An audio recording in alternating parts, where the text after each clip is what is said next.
Magistrate Christine Ogweno has sentenced the main suspect in the baby Sagini case, Alex Ochogo, 40 years in prison for the heinous act of gouging out the baby's eyes. The other two suspects, who were the baby's grandmother and aunt, Rael Nyakirairo and Pacifica Ochogo, were also found guilty of aiding and abetting the suspect and were sentenced to 5 and 10 years, respectively.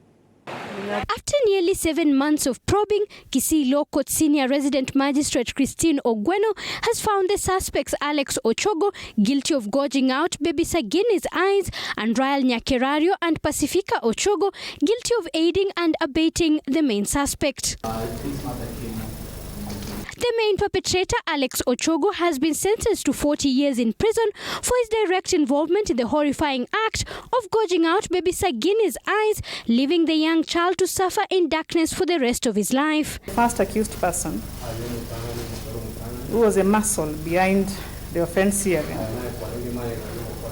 is sentenced to serve 40 years in prison. Right of appeal, 14 days. Even if they failed to accord the victim the same humane treatment. The sentencing also addressed the roles of Ochogo's mother, Pacifica Nyakirario, and his grandmother, Rael Nyakirario, who were found guilty of attempting to shield the suspect from justice. They were sentenced to 10 and 5 years in prison, respectively, for their complicity in the crime. The third accused person, Rael Nyakirario Mayeka,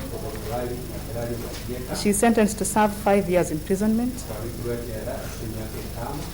For the second accused person, Pacifica Nyakirario Ochogo, sentenced to serve 10 years imprisonment. The accused lawyer, Winston Magara, asked the court to give the third respondent, who is Sagini's grandmother, aged 80 years, a probation imprisonment due to her age factor, but his plea was denied. The court, in its pronunciation, was sending a strong message of deterrence. You know, sentencing takes into account of rehabilitation, deterrence, but basically the sentence of the first accused to 40 years was just a message out there that somebody doesn't go back to do the same heinous act like what was done to baby Sagini.